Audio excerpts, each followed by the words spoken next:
Dr. Amanda Mitchell's coffee had gone cold. She hadn't moved from her position at the observatory's main console for the past 3 hours, her eyes fixed on the quantum fluctuation readings that shouldn't exist.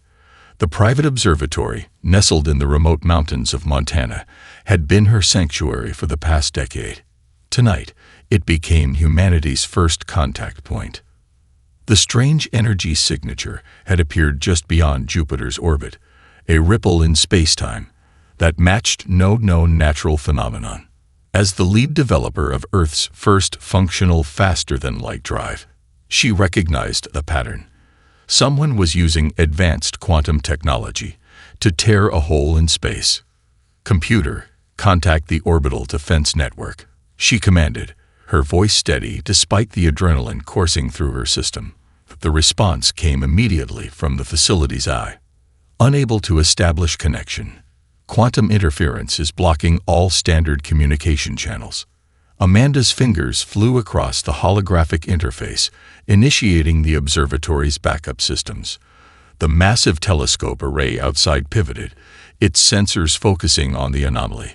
The image that appeared on her screen made her heart skip a beat. A ship had emerged from the spatial distortion. Its design defied Earth's understanding of physics.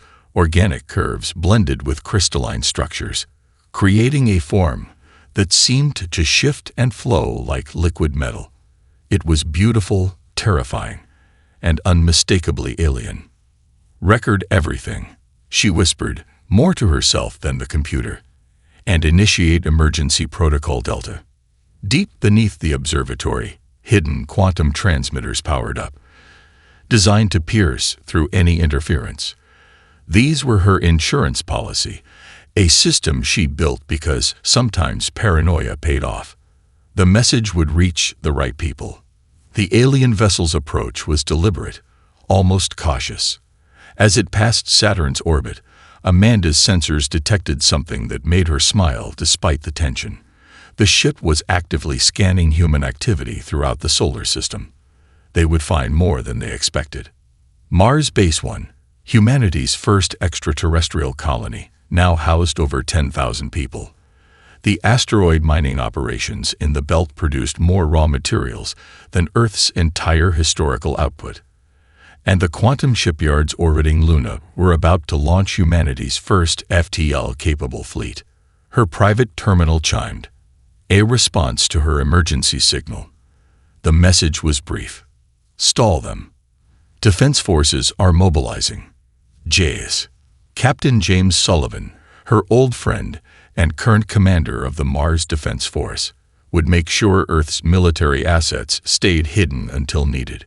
The aliens didn't need to know about the automated defense platforms or the drone swarms hidden in the asteroid belt.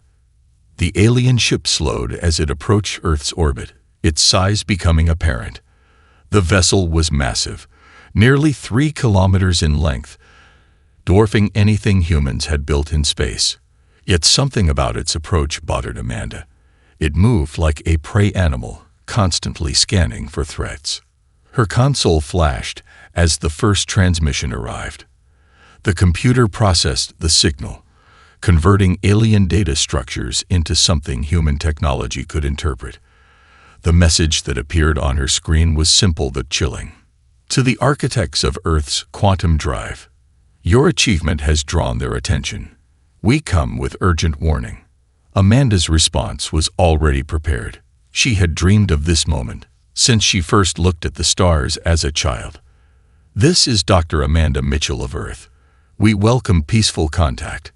Please identify yourselves and clarify the nature of your warning." The reply came quickly, too quickly. "The aliens were anxious. We are the hegemony. Your species has developed faster-than-light technology far too rapidly. This achievement, while remarkable, has put your entire civilization in danger. We must speak immediately."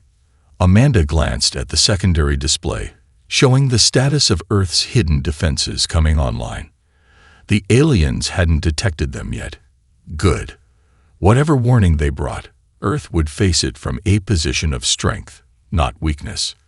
"I'm transmitting coordinates for a secure meeting location," she replied, selecting a facility that appeared civilian but could be locked down in seconds. "We're eager to hear your message." As the alien ship acknowledged and began its approach, Amanda allowed herself a small smile.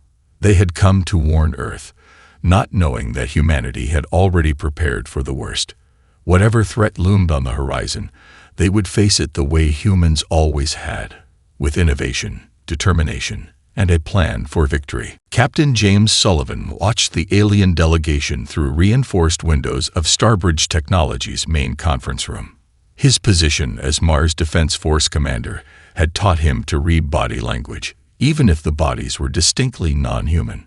These visitors were afraid, though not of humans, of something else.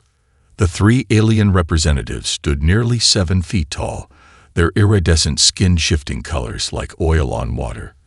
They had bypassed every government channel, every military installation, and every diplomatic overture to speak directly with Dr. Mitchell. That told him everything he needed to know about their intelligence-gathering capabilities.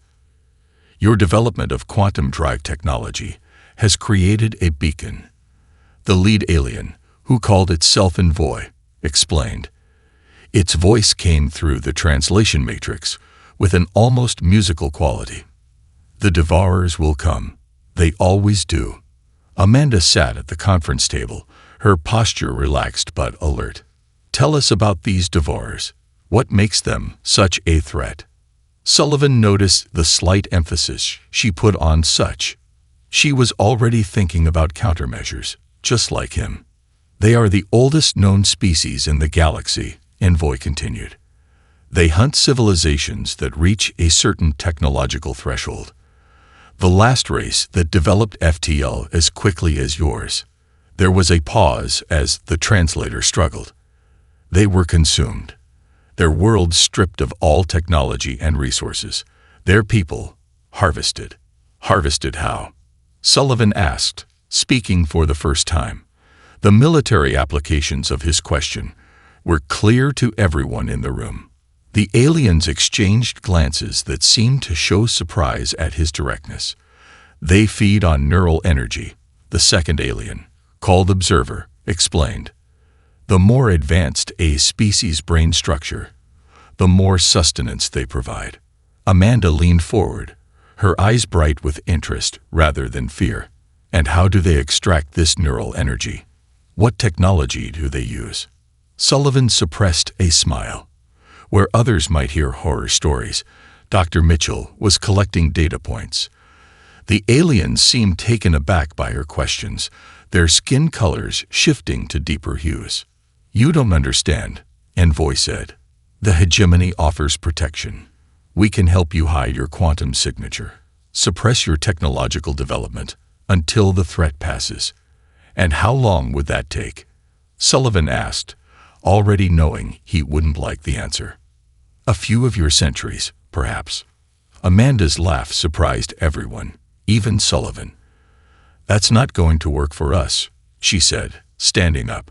"Computer, display solar system defense grid. Authorization Mitchell 7 Delta." A holographic display in the center of the table came to life, showing the full extent of human military preparation. Hidden weapon platforms around every major colony, automated factory complexes throughout the asteroid belt, the massive quantum shipyards near Mars. The alien skin shifted to pale white. "Fear," Sullivan guessed. This is impossible," Observer whispered. "Your species only achieved spaceflight a century ago." "We work fast," Sullivan said dryly. "Now, instead of telling us to hide, why don't you tell us everything you know about the Devourers' combat tactics?" "You can't fight them," the third alien, designated as Guardian, spoke for the first time. "Their technology is millennia beyond yours." Amanda pulled up another hologram, this one showing the schematics of her latest project. "Maybe. But has anyone ever tried weaponizing the quantum drive itself? Because we have some ideas about that." The aliens stared at the schematics, their color shifting through rapid patterns that the translation matrix couldn't interpret. Sullivan recognized the look. It was the same one he'd had when he first met Dr. Mitchell, and realized she'd already solved problems he hadn't even considered yet. "You're not going to run," Envoy said finally. It wasn't a question. "Running isn't really our style," Sullivan confirmed. "But we're happy to learn everything you know about these devourers." After all, he smiled, and it wasn't entirely friendly. "It's always good to know what you're having for dinner." The alien's reaction to his dark humor was lost as emergency alerts began blaring throughout the facility. Amanda's computer came to life with urgent data. Multiple quantum signatures detected at the edge of the system. The AI announced. "Pattern match. 97% probable devourer fleet." "Well," Amanda said, her eyes meeting Sullivan's with a determined gleam, "looks like we get to test our theories sooner than expected." The underground command center beneath Denver hummed with activity. Colonel Rebecca Hayes stood before the assembled leadership of Earth's combined military forces, her expression stern as the holographic displays showed the approaching devourer fleet. The bunker, built into the Rocky Mountains, had been designed for exactly this scenario. "Ladies and gentlemen," she addressed the room, her voice carrying to every corner. "The enemy fleet will reach Jupiter's orbit in 48 hours. Dr. Mitchell, your assessment." Amanda Mitchell's hologram flickered to life next to the strategic display. She was still at Starbridge Technologies with the alien delegation, but her presence here was crucial. The quantum signatures we're detecting suggest 27 capital ships, each roughly 5 times the size of the Hegemony vessel. "Those are Hunt-class vessels," the Hegemony's envoy added, its own hologram joining the discussion after some hesitation. "They will attempt to surround your system and create a neural dampening field." Captain Sullivan's hologram appeared next, his Mars Defense Force insignia glowing proudly. "Then they don't know about the quantum resonance network we've built through the asteroid belt. Colonel Hayes, the Mars Battalion is combat-ready." Hayes allowed herself a small smile. The aliens had expected Earth to cower, to beg for protection. Instead, they were witnessing something unprecedented. Every major military force on Earth, and her colonies working in perfect synchronization. "Dr. Mitchell," Hayes turned to the scientist's hologram. "Tell me you have good news about Project Sunspear." Amanda's eyes gleamed with the light of discovery. "Better than good. The theoretical work was sound.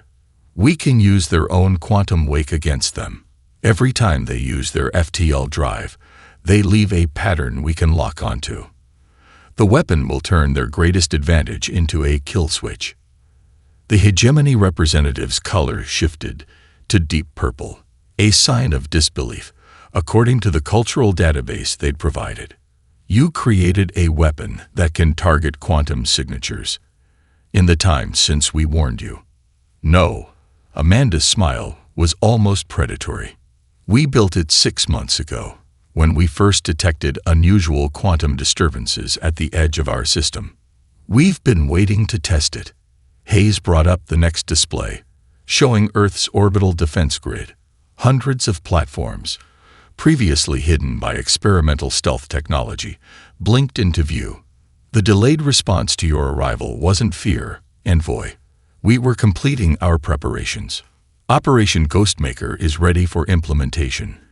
A voice announced from the command center's AI interface. "All colonial defense forces report combat readiness at optimal levels." The room fell silent as Hayes activated the global command network. Her voice would reach every military installation, every colony, and every ship in the system. "As of this moment, we are at war. Initialize combat protocols. Maintain stealth coverage until the enemy commits to their attack vector." She turned to the assembled leaders, her voice firm. "Humanity didn't climb out of the mud to cower before the first predator we met among the stars. We've spent our entire history fighting things bigger and stronger than us. We've gotten rather good at it." The Hegemony representatives watched in stunned silence as the human military machine sprang to life. Supply lines that had been hidden in plain sight began moving resources. Automated factories throughout the asteroid belt started producing combat drones. The quantum shipyards near Mars unveiled vessels unlike anything the aliens had seen. "You should have come to us sooner," Amanda said to the hegemony delegates, her voice almost gentle. "We could have protected more species from these devourers." "How can you be so confident?" Envoy asked, its tone mixing fear and fascination. "You've never faced anything like them." Sullivan's hologram smiled. "That's where you're wrong. We've faced extinction-level threats before. Natural disasters, climate change, our own nuclear weapons. Each time, we've adapted and overcome. The Devourers are just the next challenge." Hayes watched the strategic display as the first wave of stealth scouts moved into position. "Dr. Mitchell, begin the final calibration of Project Sunspear." "Captain Sullivan, deploy the Mars fleet behind Deimos Station. Let's show these Devourers why Earth isn't just another meal. We're the last supper they'll ever try to have." Marcus Thompson stood in the center of his quantum laboratory beneath the lunar surface, surrounded by holographic displays showing the status of every defense system in the solar system. His reputation for brilliance was matched only by his eccentricity. He wore mismatched socks and a lab coat covered in handwritten equations.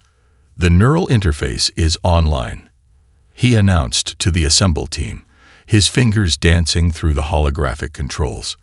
"Dr. Mitchell's quantum signatures are being integrated into the defense grid now." The laboratory, hidden 2 miles beneath the lunar colony, was humanity's most advanced research facility. What had started as a simple mining operation had evolved into something the hegemony never expected. A weapons development center that pushed the boundaries of known physics. Amanda's hologram appeared, her expression focused. "Marcus, the first wave of Devourer ships just passed Saturn's orbit. How close are we?" "Almost there," he replied, making final adjustments to a device that looked like a crystal sphere filled with living lightning. "The quantum resonance chamber is stable. We've successfully mapped the neural patterns from the hegemony's data." On the main display, red dots representing the Devourer fleet moved steadily closer. Each vessel was a masterpiece of alien engineering, built over millennia of evolution and conquest.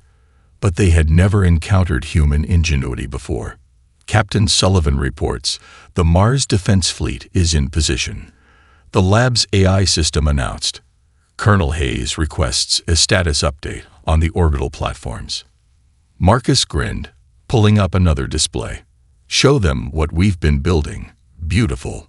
The hologram shifted, revealing hundreds of satellites that had been hidden in plain sight. Each one carried a miniaturized version of his quantum resonance technology.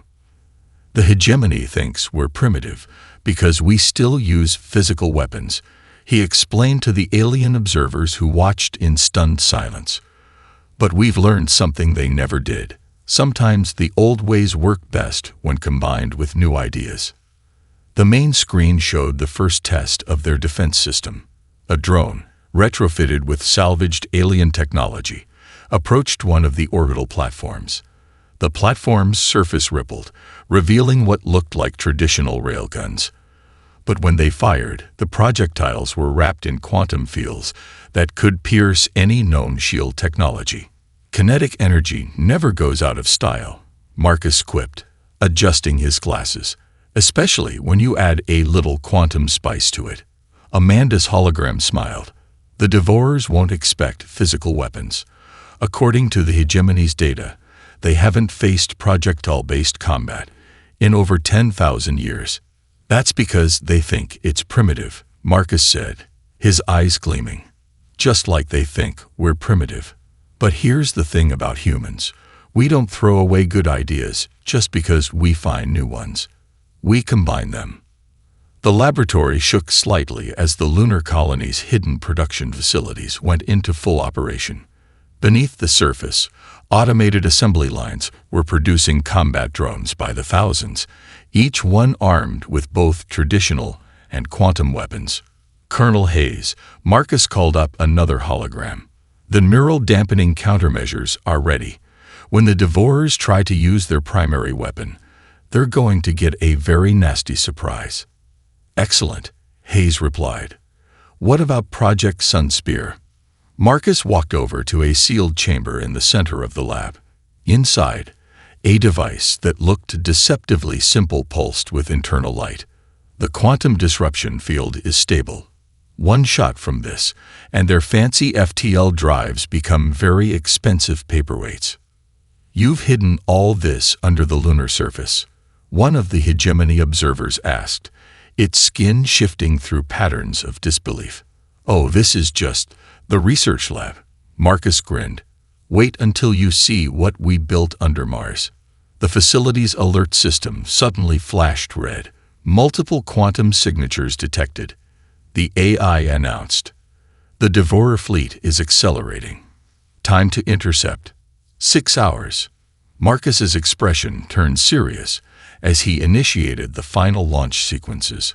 Well then, let's give them a proper human welcome.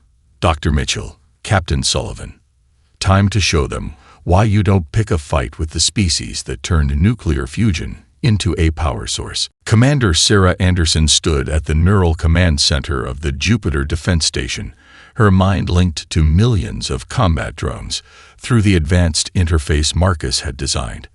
The massive gas giant loomed behind her station, its swirling storms providing perfect cover for what was about to unfold. Devourer fleet approaching Jupiter's orbit, the station's AI reported. 27 capital ships, plus support vessels. Energy signatures suggest they're charging neural harvesting arrays. Sarah smiled, her neural link allowing her to feel every drone in her vast network. Let them come a little closer. Status of Operation Hornet's Nest. All drone swarms are in position. Colonel Hayes confirmed through the command channel. The enemy remains unaware of our preparations in Jupiter's upper atmosphere. The Devourer ships were massive, their biomechanical hulls gleaming with an inner light that spoke of ancient power. They moved in a perfect attack formation, one that had probably worked flawlessly against countless civilizations before. They're broadcasting their victory message already. Dr. Mitchell's voice came through the command channel, tinged with amusement. Standard demands for surrender, promises of a quick harvest. Well, Sarah's fingers danced across her neural interface controls. Let's send our reply. Initiating strike pattern Delta. What happened next would be studied in military academies for centuries to come. The Devourer fleet, expecting to find a helpless primitive world, instead flew into humanity's first interplanetary ambush. Thousands of drones erupted from Jupiter's upper atmosphere, their engines burning hot enough to ignite the very gases they'd been hiding in. The swarm moved with impossible coordination, each drone an extension of Sarah's will through the neural network. My God, one of the hegemony observers whispered, watching the battle unfold. They're actually flying through the ship's neural fields. The Devourer vessels had deployed their primary weapon, a field designed to overwhelm and harvest neural energy. But Marcus's countermeasures worked perfectly. The drones, guided by Sarah's enhanced consciousness, slipped through the gaps in the enemy's energy pattern. Status of Project Sunspear? Sarah asked, her mind dancing between thousands of combat variables at once. Charging, Marcus replied from his lunar lab. We need their fleet to commit fully to the attack. The Devourer ships launched their own drone counters, but these were autonomous units fighting against human consciousness. Sarah's forces moved like a living storm, adapting and evolving their tactics in real time. First blood, she announced as her drones found a weak point in one of the capital ship shields. The combined fire of hundreds of units, their ancient kinetic weapons enhanced by quantum fields, tore through the enemy's hull. The Devourer's formation broke as they realized their prey had teeth, sharp, modern, human teeth. They're charging their FTL drives, the AI warned. attempting to regroup for a second attack run.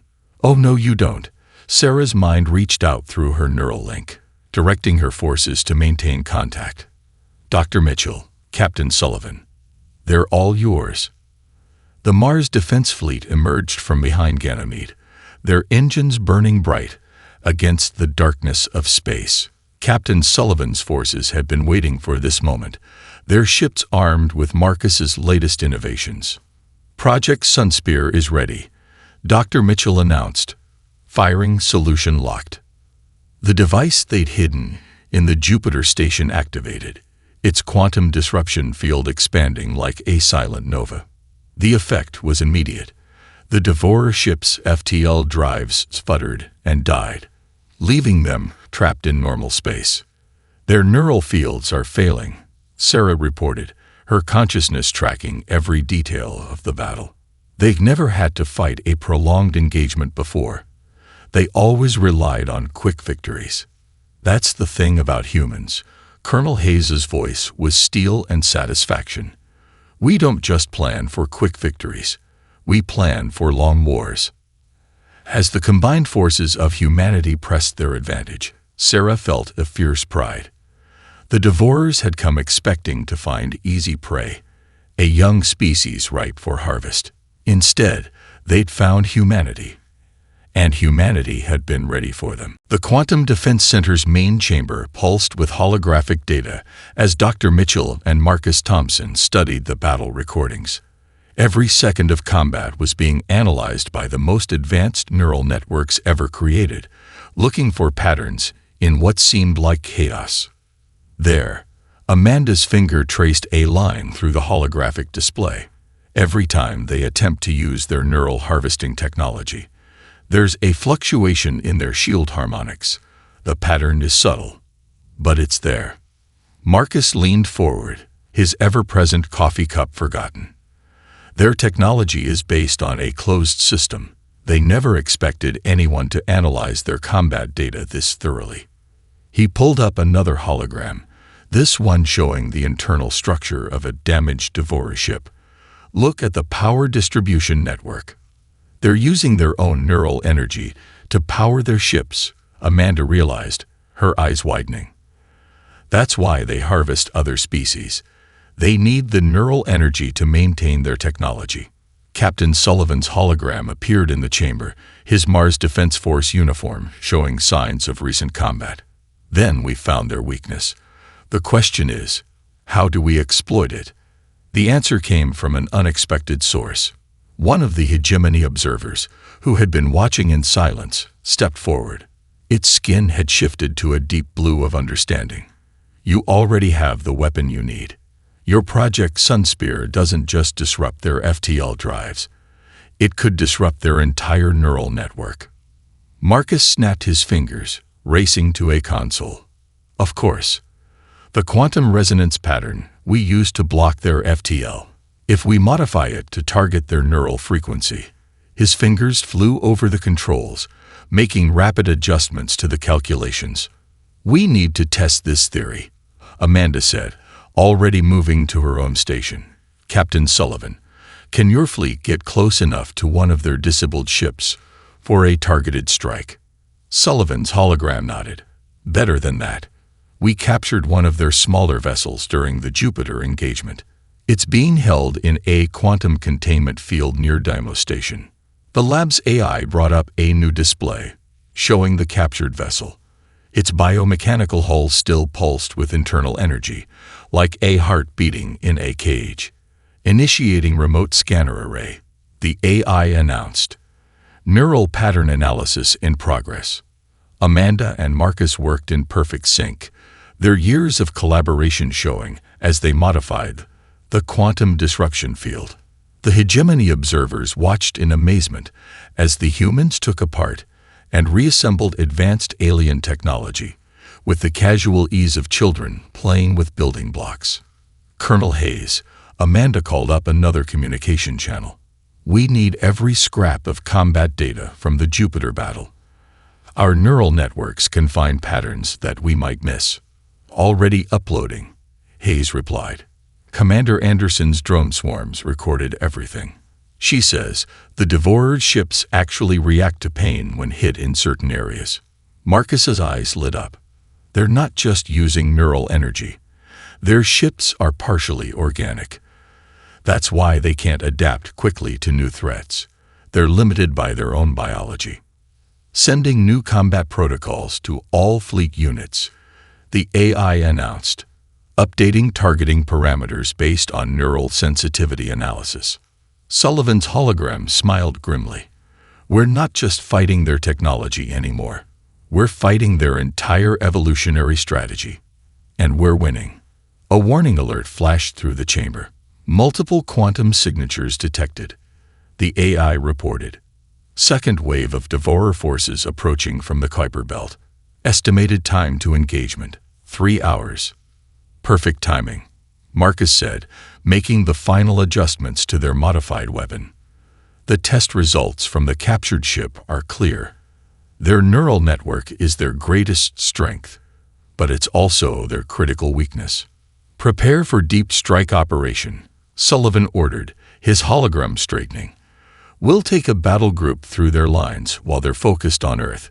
Hit their support structure before they can adapt to our new weapons. Amanda looked at the battle plans taking shape in the holographic display. The Devorers have spent millennia evolving into the perfect predators, she said softly. But they never considered that their prey might evolve faster than they could. The Quantum Defense Center hummed with power as humanity prepared to launch its counterattack.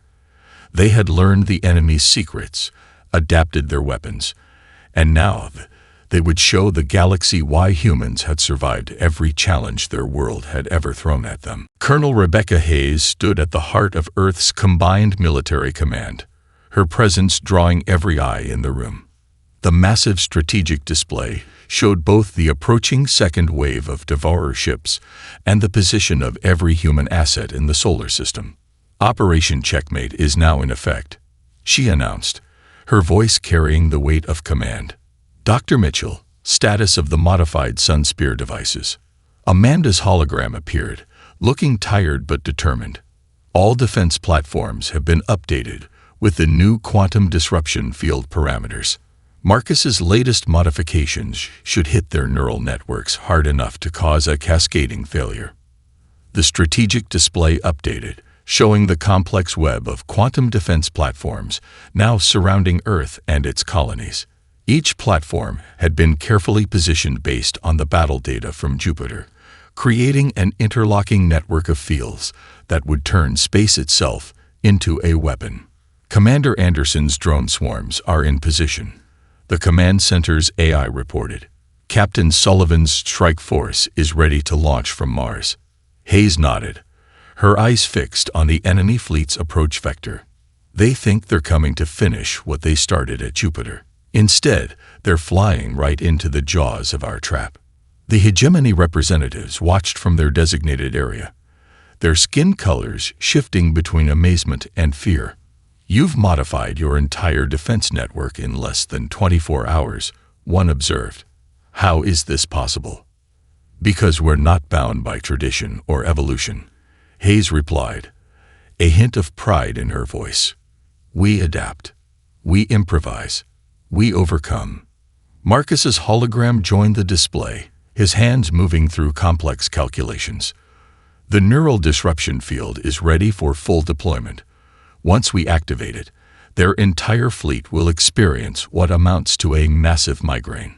Their ships are partially organic, Amanda added. When we hit them with the modified field, it won't just disable their technology. It will incapacitate their entire neural network, ships and crews together. The command center rumbled as Earth's defense grid powered up to full capacity.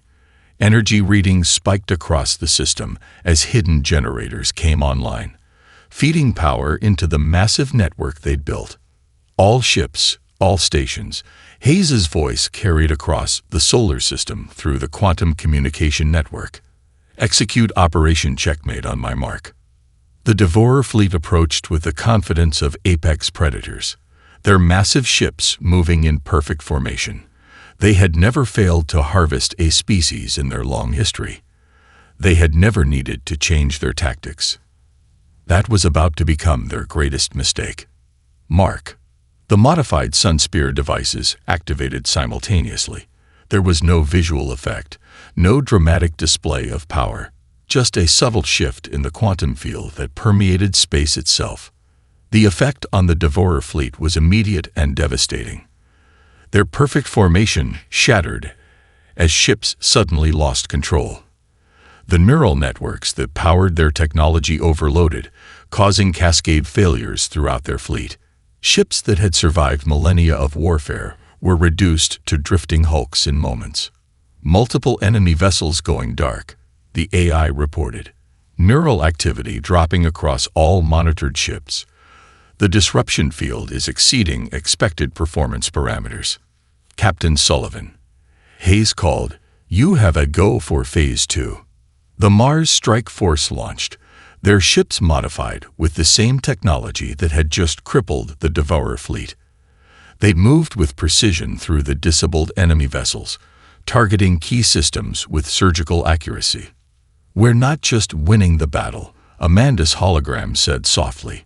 "We're rewriting the rules of space combat. The Devourer's greatest strength, their neural technology, is now their greatest vulnerability." Hayes watched as humanity's forces systematically dismantled the most feared predators in known space. "Send word to all colonies and outposts," she ordered. "The Devourer threat is nearly neutralized, and let the hegemony know. Earth stands ready to protect any world threatened by these predators." The future of the galaxy was changing before their eyes. The species that had been warned to hide had instead become the shield for all others, turning ancient predators into a cautionary tale about the dangers of underestimating humanity. 1 month after the Battle of Sol System, the observation deck of the Lunar Quantum Defense Center hosted an unprecedented gathering.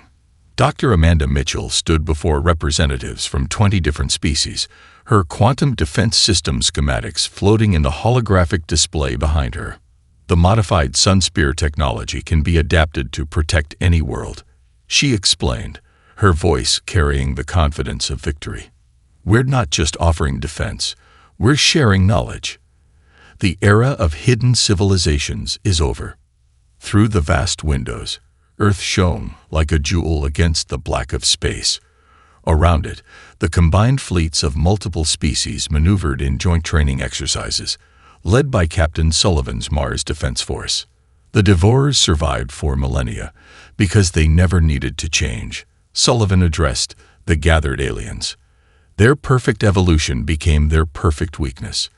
But humanity, change is what we do best. Colonel Hayes, now Admiral Hayes of the United Earth Defense Force, stepped forward. "Every species here has something unique to offer. The hegemony's experience, the Centaurians' energy technology, the Regellians' shield systems. Together, we're stronger than any threat." Marcus Thompson, his lab coat now adorned with multiple alien recognition medals, pulled up new schematics. "We've already begun integrating different technologies. The next generation of defense systems will combine the best of every world's innovations." The hegemony's grand envoy, its skin shimmering with patterns of deep respect, addressed the assembly.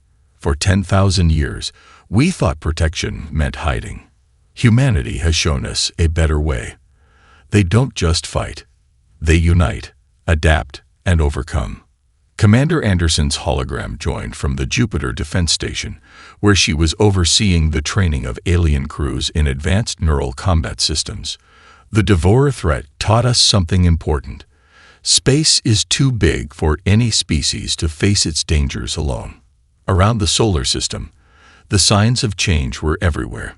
The asteroid belt had been transformed into a massive production center, creating defense systems for worlds throughout the galaxy.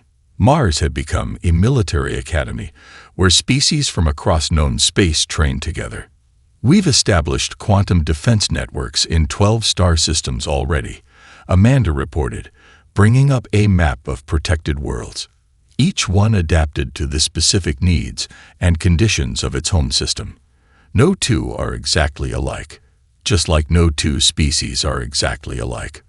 Hayes gestured to the earth below. When the hegemony first arrived with their warning, they expected us to hide.